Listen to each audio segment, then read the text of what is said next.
हमारा को कुचलने की कोशिश किया गया है। जो हमारा सेना का एक अधिकारी खुद ही एक ट्विटर में प्रधानमंत्री को ट्वीट करके बता रहा था, जो एक कर्नल है हमारा, जो कर्नल तो एक ऐसे महान कमांडिंग ऑफिसर होता है, उन्हीं के अंडर में हमने नौकरी की है। लेकिन उनका कहना है हमारा जो भी मांग है उसको ऊपर ध्यान रखते हुए उसी को जायज है या नाजायज है जो भी उनको सरकार के पास बता सकता है। लेकिन उन्होंने उसके बारे में कोई टिप्पणी ना करते हुए उन्होंने सीधा बता दिया, जो प्रधानमंत्री जी आप जंतर मंतर में जो भी बैठा हुआ जेसीओ जवान को वहां से कुचल दीजिए, उधर को उखाड़ कर फेंक दीजिए। इसी एक मैसेज दिया है। उस मैसेज के ट्विटर पे हमारा कई जवानों ने उसको बहुत जवाब भी उसके अंदर मेंशन करके भेज रहा है। जो कि हमारा एक बात ऐसी है, हमारा जो मांग जो है वो जायज है नाजायज है इसका बारे में जो हमें कोई हमको जवाब नहीं मिला। लेकिन हम सोच रहे हैं हम तो जायज मांग किया है, जो कि फिटमेंट फैक्ट को पीछे जो सरकार ने जो उनका बात मान लिया, सरकार ने जो भी उनका ग्रेड पे अलग है, हमारा ग्रेड अलग है, हम मानता हूँ इस चीज का। लेकिन फिटमेंट फैक्ट जो होता है वो एक ही होता है, उसमें कोई बदलाव नहीं किया जाता है। लेकिन फिटमेंट फैक्ट में अलग अलग तरीके बना के अफसरों के लिए अलग बना दिया उन्होंने, उसको बना के उन्होंने अपना फायदा ले लिया। हमारे लिए जो फिटमेंट फैक्ट नीचे रख दिया, जैसे मान लो आपको पता है जो हमारा जो महंगाई भत्ता जो है 6 मंथ में एक बार सरकार ने निकाल देता है, तो उसमें सीधा बता देता है आपको इतना परसेंटेज का जो महंगाई भत्ता को बढ़ोतरी किया गया है। लेकिन उसमें कोई जनरल हो या कोई आईएएस हो आईपीएस हो उनके एक अलग परसेंटेज और निचले जो कर्मचारी को दूसरा परसेंटेज नहीं रखा जाता है। जैसे हमारा मेडिकल अलाउंस दिया जाता है, जो मंथली मेडिकल अलाउंस बोलता है, जो मेडिकल किसी भी मेडिकल इंश्योरेंस में हम नाम दिया है तो हमको लागू नहीं है। अगर ऐसा किसी को मेडिकल इंश्योरेंस नहीं है तो ऐसे लोगों के लिए, जैसे हमारा जो ईसीएचएस है, तो ऐसे लोगों के लिए वो पैसे नहीं देता है। लेकिन हमारे जनरल हो, हम हो या केंद्रीय कर्मचारी और भी कोई कर्मचारी हो, हमको 1,000 रुपए रखा गया है। लेकिन बड़ा अधिकारी के लिए ज्यादा, छोटे के लिए कम, ऐसे नहीं। अलाउंस एक बराबर होता है, उसका फिटमेंट फैक्ट एक ही होता है। यही हमारा जायज मांग है। तो ये सेना के अंदर हमारा पे सिस्टम पे आके हमारे अफसरों ने अपने लिए एक अलग फिटमेंट फैक्ट लेके आया। हमारा लड़ाई उन्हीं के ऊपर है। व्यक्तिगत रूप से हमको किसी अफसरों से हमारा कोई दुश्मनी नहीं है। लेकिन उन्होंने हमारा लीडर बनते हुए उन्होंने अपना फायदा उठाया। हमारा उनके नीचे जो काम करना, जो निचले जवानों को उन्होंने कुछ नहीं देखा। जो कि उन्होंने अगर बंगर में सोता है या बंगला में सोता है या ट्रंच में सोता है, किसी भी जगह पर है, तो उनके पैर ही हम देता है। जो कि वो सोता है तो भी उनको पैर हम देता है। बिना संदरी से एक भी अधिकारी आगे नहीं निकल सकता है। ये सभी दुनिया को पता है, पूरे हिंदुस्तान को पता है। किसी भी एक अधिकारी सीधा अगर निकलना है तो उनका साथ में आगे पीछे संदरी रहता ही है, तो हम संदरी लेके जाता है। जैसे मान लो पुराना टाइम पर, अभी की सरकार ने ठीक है सबको बुलेट प्रूफ तक दे दिया, लेकिन पुराना टाइम पर बिना बुलेट प्रूफ के ही हम लोग जवान जेसीओ बुलेट प्रूफ के बिना भैरी देते थे। जो सेंट्री में सुरक्षित होने वाले अधिकारी के पास बुलेट प्रूफ थे। लेकिन आज सबको दिया है, मैं ये नहीं बोल रहा हूँ, क्योंकि देश तरक्की करके आगे आगे बढ़कर लेके जा रहा है। लेकिन हमारा अधिकारियों ने हमको पीछे पीछे दबा के हमें एकदम पीछे करने की कोशिश कर रहा है। जो अंग्रेजों का जो टाइम पर बनाया हुआ जो आर्मी कानून को लेके हमें दबा रहा है। पिछले 75 साल से हम ये जो सहन कर रहा है, सेना के अंदर आज भी वही हो रहा है। ठीक है, अब उधर सेना में जो बैठे बैठे जो नव युवक जो अफसर जो उनको सामने जो जवान को बोलता है, जंतर मंतर की तरफ देखिए, तुम्हारा बुढ़ा बुढ़ा लंगड़ा पूरा उधर कटोरा लेके बैठा हुआ, तुम्हें भी यही हालत होगा। इसी जैसा उनको ये उनका साथ में बताया जा रहा है। तो आप बताइए उनका कितना बीत रहा होगा। वो उनका भी माँ बाप और परिवार, पूरा आम जनता पूरा इसको सुन रहा है। तो उनके साथ में क्यों ऐसी बातें किया जा रहा है? जो हम इसी हमारा एक जो कर्नल ने ट्वीट करके जो बताया वो बात के पीछे में नहीं बात कहना पड़ा। ये फिर कहाँ तक सही है कि जो कह रहे हैं कि आपके माँ बाप जो है कि कटोरा लेके जंतर मंतर पे बैठे हैं? ये ऐसा नहीं लग रहा कि जो जवानों को मनोबल कम कर रहे हैं, तोड़ रहे हैं? मनोबल तोड़ने वाला बात यही है। एक तो हमारा एक नया ऐसे हमारा हम तो जेसीओ जवान, जैसे एक सिपाही बनता है, सिपाही से ही जो हम प्रमोशन होके आगे जाके जेसीओ बन जाता है। ये सिपाही से ही उनका एंट्री होता है। अब क्या है, अब हमारा जो सरकारी मशीनरी को ऐसे जो गुमराह किया जा रहा है, जो हमारा अफसर द्वारा पता है, जो जेसीओ और जवान को फ्रिक्शन करने में, फुट डालने में लगे हैं। अब उनके जगह पर वो बोलता है, उस जगह पर उनका ऐसे ऐसे ट्वीट करके आ रहा है। हमारा एक एक्स सर्विसमैन का जो संगठन होता है, जो उसमें बता रहा है, जो जेसीओ को हम लोग ने जो एमएसपी के ऊपर जो नर्सों को जो देता है, जो हमारा जो नर्सिंग अफसर होता है, उनके लिए 10,400 रुपये रखा गया है, उसी हिसाब से हम देंगे और जवान को नहीं देंगे। इस हिसाब से जो बातें, मतलब एक फुट डालना। लेकिन इन्होंने जेसीओ, जो मैं आपका चैनल का मैं जेसीओ को बोल रहा हूँ, जेसीओ को ये नहीं सोचना चाहिए 2006 से लेकर जेसीओ को पीछे पड़ा हुआ है। जेसीओ का रैंक की जरूरत ही नहीं होता है, जो कि महान राज्यों में, यूरोपियन राज्यों में जेसीओ रैंक है ही नहीं है। ये तो अंग्रेज वाला ने बनाया हुआ एक रैंक है। जो उनके लिए अच्छा काम करके दे रहे थे, तो हमारा इसमें से एक लीडरशिप में उनको लेके गया, तो उनको अच्छी फैसिलिटी देके उन्होंने एक मेस वगैरह बना के उनको रखा गया, लेकिन वो सिपाही से ही वहां बने थे। तो ऐसे ही जो उनको जो आगे एक जेसीओ बनने के लिए पिछले टाइम पर जो 5वां पे वेतन कमीशन तक जेसीओ बनने के लिए जो उनको एजुकेशन स्टैंडर्ड को मैट्रिक करना पड़ता था, अब मैट्रिक से नीचे जो भी एंट्री हुआ है उनको लोग मैट्रिक तक पढ़ाने के लिए समकक्ष पढ़ाई के लिए सेना के अंदर जो उसको एजुकेशन स्टैंडर्ड रखा गया है, तो उसको पास होना पड़ता है। वो 10 साल के अंदर 12 साल के अंदर ही उसको मौका मिलता है, वो उसी में जो शामिल किया जाता है।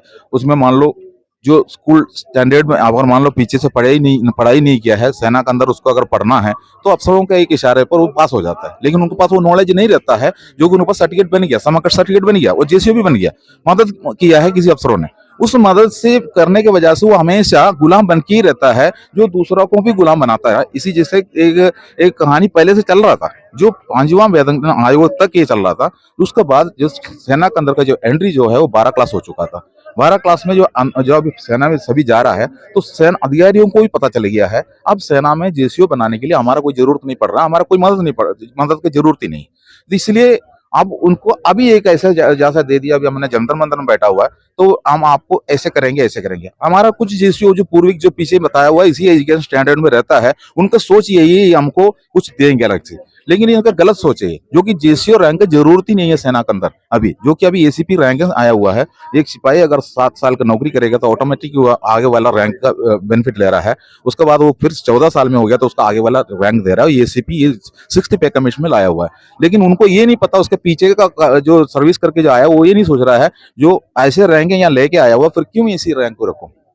लेकिन उनको फ्रिक्शन करने का, हमारे बीच में एक फ्रिक्शन डालने के लिए एक ऐसा एक नमूना जो तौर पर उन्होंने बताना शुरू कर दिया, तो कुछ लोगों उसमें थोड़ा उलझन हुआ है, मैं ये नहीं बता रहा हूँ नहीं हुआ है, लेकिन उनको नॉलेज किसी आपको चैनल के जरिए वो मेरा ये बात भी सुन रहा है, जो हकीकत बात क्या है, जो कि आज सेना के अंदर जो भी जेसीओ है वो एजुकेशन के बल पर जेसीओ है, उसको कोई अफसरों का कोई मतलब उनका कोई ऐसे हेल्प का जरूरत ही नहीं पड़ता है, जो कि वो 12 क्लास एंट्री होकर अंदर जाता है। जिस तरीके से जो है कि लगातार धरना प्रदर्शन चल रहा है और आपके जो है लोग वीडियो को ज्यादा से ज्यादा देख रहे हैं, उन लोगों से क्या आप मदद की इच्छा रखते हैं? नहीं, मदद की इच्छा तो बहुत है, जो कि हमारा जो भी मांग है उस मांग के बारे में हमारा पूरा हिंदुस्तान के अंदर जितना भी पूर्व सैनिक है उनको पता चल चुका है, जो कि हम जंतर मंतर में काफी देर से है, वो जंतर मंतर की तरफ देख रहा है, यहाँ का मांग क्या है उसको बार बार वो खोल के देख रहा है। अभी आज भी देखा फॉर्मूला हमने बांधा हुआ है, जो उनको सब चीजें पता है, बहियाट हो चुका है, एक्सरेस में उनको बहियाट हो चुका है हमारा मांग क्या है, क्योंकि हमें जो भी देना है उससे हमको वंचित किया गया है। किसने इसमें दोषी है, गवर्नमेंट इसमें कितना दोषी है, और हमारा जो लीडर कितना दोषी है, ये सब के बारे में पता चल चुका है। इसलिए उन्होंने हमारे को अलग करने का, अलग स्टेज पर इसको कैसे भी तोड़ने का कोशिश हो रहा है, लेकिन ये टूट नहीं सकता, जो कि हम लोगों की मजबूत दिमाग लेके यहाँ बैठा हुआ है, जो कि हमारे पिछले 75 साल से लेकर जो हम लोग एक गुलाम बन के रहता था, हम लोगों के हाथ में ना कोई माइक था, हमारे पास ना कोई स्टेज था, लेकिन ये सब चीजें अब हमने 20 तारीख को ऐसे किया है, पिछले जो 20 तारीख को आपने देखा तभी ऐसे किया था, तभी से लेकर 75 साल का ये जंग जो है उसी के पीछे अफसर उसी जैसा उनका सोच भी यही है, हम इसको तोड़ सकता है, लेकिन ऐसे नहीं तोड़ सकता है, जो कि हम भी इंसान है, हमको भी जिस देश में रहने के लिए जो हमारे जो वर्दी शरीर पे थे उस टाइम जो डर के आज भी वर्दी पहन के जो सेना के अंदर नौकरी कर रहा है, लेकिन उनके पास एजुकेशन है, तो अफसर बदलना चाहिए, क्योंकि हमारा अफसर को बदलना चाहिए, जो कि एक अफसर अगर एनडीए से ट्रेनिंग लेके अगर सेना के अंदर चले जाता है, अगर मान लो उसका उम्र अगर 22 साल है, तो उसी जैसे एक 12 क्लास पढ़ा हुआ एक सिपाही भी जो ट्रेनिंग लेके सेना के अंदर घुस जाता है, उसका उम्र भी 22 साल है, दोनों 22 साल का उम्र है, एक वो अफसर हो गया, एक वो सिपाही हो गया, लेकिन अफसर अपने जूता इनसे पॉलिश कराएंगे, तो आम जनता के बीच में आप देख लो, जो उनका माँ बाप इधर ही रहता है, उनको भी इधर ही रहता है, इनको भी इधर रहता है, क्या लेकर आ रहे थे, क्या सामान था इसके पास लेकर आ रहा है, क्या मैसेज देना चाह रहा है हमारा अफसर जो अभी भी सेना के अंदर, क्योंकि उन्होंने वो पीछे के रूल्स को भूल जाना चाहिए। सेना का जो कानून पहले से बना कर रखा है वो ब्रिटिश टाइम से बनाया था, उसको बदली नहीं किया गया, लेकिन खुद बदलना जरूरी है, अगर नहीं तो वो ये तो अभी देखो ये जो अनशन जो है ये तो देशव्यापी अनशन बन जाएंगे, इसमें कोई भी शक नहीं है, जो कि हमारा हर स्टेट के अंदर धरना प्रदर्शन चालू हो चुका है, हर जिला का जो डिस्ट्रिक्ट कलेक्टर के पास निवेदन दिया जा रहा है, हर जगह पर। मैं केरला का बता रहा हूँ, केरला में 13 तारीख से जाके उन्होंने दे दिया, 13 तारीख को, 14 तारीख को, 23 तारीख को, 30 तारीख को उन्होंने धरना प्रदर्शन का ऐलान कर दिया, नोटिस बांटना शुरू हो गया, क्योंकि हमारा समर्थन में वो आम जो रोड में उतर रहा है। केरला से जो लोग समर्थन के लिए कितने तारीख तक जंतर मंतर पे आ जाएंगे और कितने की संख्या होगी? हमारा आज 9 तारीख में आज का केरला एक्सप्रेस में कुछ लोग बैठा हुआ है, वो 12 तारीख तक यहाँ पहुंच जाएंगे। उसके बाद जो हमारा 15 तारीख कुछ लोग रिजर्वेशन किया है, वो भी 17-18 तक वो भी आ जाएंगे। जो हमारा उन्होंने रिजर्वेशन कर रहा है, विभिन्न गाड़ियों में रिजर्वेशन कर रहा है, उसकी इन्फॉर्मेशन हम दे रहा है, जो कि वो भी काफी प्रभावित है। कल के दिन में हमको यहाँ बैठने के लिए मौका नहीं दिया गया है, जो कि परमिशन नहीं दिया गया है, वो काफी उस जगह पर उन्होंने इस चीज के पीछे उन्होंने हमारा मदद के लिए हम उधर आने के लिए तैयार है। इसी जैसा बातें हमारे साथ में हुआ था। कई नजदीकी का जितना भी स्टेट है उन्होंने भी हमारा समर्थन के लिए तैयार थे, लेकिन हमने प्रशासन को कोई तंग करने के लिए नहीं बैठा है। हम अपना मांग रखा है, डिसिप्लिन के तौर पर हम रखा हुआ है। जो हमको पता है जो त्योहार है, इस त्योहार में जो गाड़ियां नहीं चलेंगे, कई दिक्कतें, और संसद भवन जो 2 किलोमीटर दूर पे है, तो इस मार्ग को बिल्कुल जो सुरक्षा में रखना जो बेल्ट फोर्स का ही काम है, तो हम उसके साथ में हम भी मदद देते हुए हम अपना कल हमारा धरना देके हम चला गया था। गोपाल कृष्ण जी, 13 तारीख से जो है कि पार्लियामेंट सेशन दोबारा से जो चालू होने वाला है, इस बीच में क्या लगता है कि 13 तारीख को जब पार्लियामेंट सेशन चालू होगा तो शायद 1-2 दिन के अंदर में आप लोगों की मांग पूरी हो जाए, ऐसा कुछ हो सकता है? जो कि हमारा बाकी स्टेटों के अंदर से हमको रिपोर्ट मिला हुआ है, वहाँ का एमएलए एमपी के पास मिलके इन्होंने अपना निवेदन जो हमारे पास जो निवेदन सरकार को दिया था उसका कॉपी उनको पकड़ाया गया है। उन्होंने इसके बारे में बताया हुआ हमारा सेना का जवान जो है पूर्व सैनिक है, काफी दिन से जो जंतर मंतर में बैठे हैं, जो आप उसके लिए समझा, तो उन्होंने उनको आश्वासन दिया है कि हम इसके लिए कुछ करेंगे। जैसे कि अभी इसमें राजनीतिक दल जो है जो सत्ता के अंदर नहीं है और वो आप लोगों को लगातार समर्थन की बात कर रहे होंगे, ऐसा मैं मानता हूं, पर उन लोगों को आप क्या मंच देंगे या नहीं देंगे? नहीं, राजनीति पार्टी के लिए हम समर्थन देने वाला मंच देने वाला बात ही नहीं बनता है।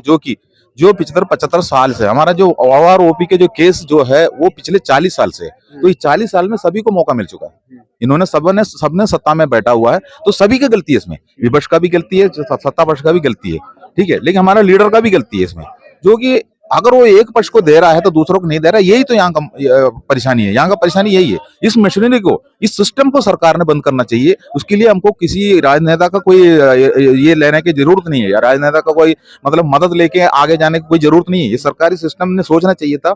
जो देखो, किसी के लिए 10 रुपए दिया, किसी के लिए 8 रुपए दिया, अगर उसी के पीछे जो फिटमैन फैक्ट जो बना कर रखा है वो उन्होंने इस्तेमाल करते टाइम और उसमें जो दूसरा तरीका लेकर आ रहा है, तो वो जो दूसरा गलत है, उसको ऊपर से लीगली कार्रवाई होना चाहिए।